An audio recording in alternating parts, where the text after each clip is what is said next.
राष्ट्रवादीचे नेते उपमुख्यमंत्री अजित पवार आज कोल्हापूर दौऱ्यावर आले होते। यावेळी त्यांनी राष्ट्रवादीच्या बूथ समन्वयक आणि पदाधिकाऱ्यांच्या मेळाव्याला उपस्थिती लावली। जिल्ह्याचे पालकमंत्री हसन मुश्रीफ यांची यावेळी प्रमुख उपस्थिती होती।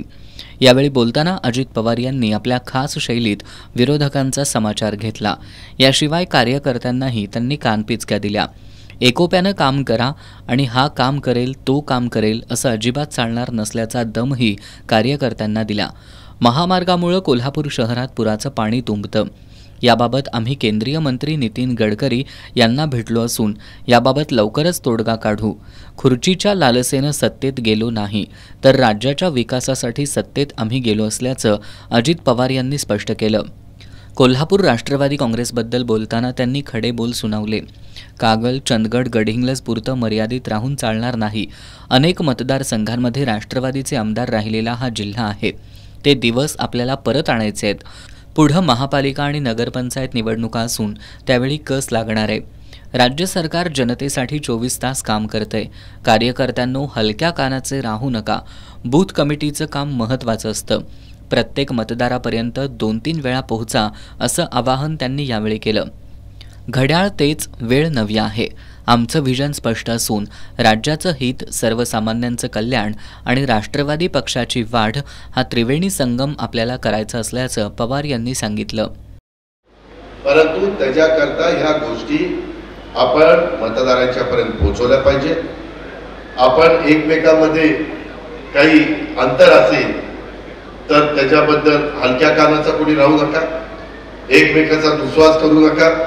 बूथ कमिटीचं काम अतिशय महत्त्वाचं असतं। पन्ना प्रमुखाचं काम महत्त्वाचं असतं। प्रत्येक मतदाराच्या पर्यंत 2-2दा 3-3दा पोहोचण्याचा प्रयत्न करा। महायुतीतल्या घटक पक्षातले नेते, पदाधिकारी, कार्यकर्ते यांच्यामध्ये समन्वय पण ठेवला गेला पाहिजे। घड्याळ तेच, वेळ नवी हे आपलं घोषवाक्य आहे। आपलं व्हिजन क्लिअर आहे।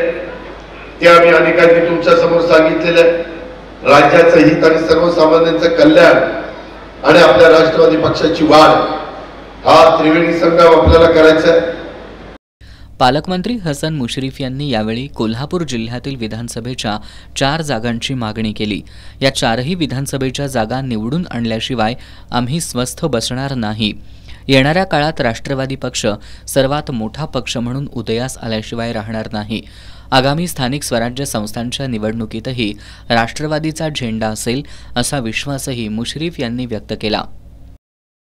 मी अजितदादांना या मेळाव्याच्या प्रसंगी शब्द देऊ इच्छितो। कदाचित 2 पक्ष झाल्यामुळे किंवा काही दिवसापासून आपले पक्ष हा कमी झालेला तुम्हाला दिसेल, परंतु येणाऱ्या विधानसभेमध्ये आपण 4 विधानसभा जागांची मागणी केली आहे। 4 जागा द्या। कोणत्याही परिस्थितीत निवडून आणल्याशिवाय राष्ट्रवादी काँग्रेस पक्षाचा कार्यकर्ता हा स्वस्थ बसणार नाही। येणारी महानगरपालिकेची निवडणूक असेल, जिल्हा परिषद पंचायत समितीच्या निवडणुका असेल किंवा कुठल्याही सहकारी संस्थेच्या निवडणुका असतील, राष्ट्रवादीचा काँग्रेसचा झेंडा त्यावर फडकवल्याशिवाय आम्ही स्वस्थ बसणार नाही। ही शपथ आज आम्ही तुमच्या समोर घेतो।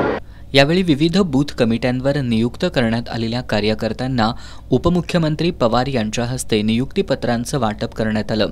या मेळाव्याला राष्ट्रवादीचे जिल्हाध्यक्ष बाबासो पाटील असुर्लेकर, प्रदेश उपाध्यक्ष मानसिंगराव गायकवाड, शहराध्यक्ष आदिल फरास, जिल्हा बँकेचे संचालक भैया माने, गोकुळचे संचालक युवराज पाटील, किसन चौगुले, आजरा कारखान्याचे चेअरमन वसंत धुरे, शिरोळचे नगराध्यक्ष अमरसिंह माने, जिल्हा सरचिटणीस अनिल साळुंखे यांच्यासह पक्षाचे पदाधिकारी, कार्यकर्ते मोठ्या संख्येनं उपस्थित होते।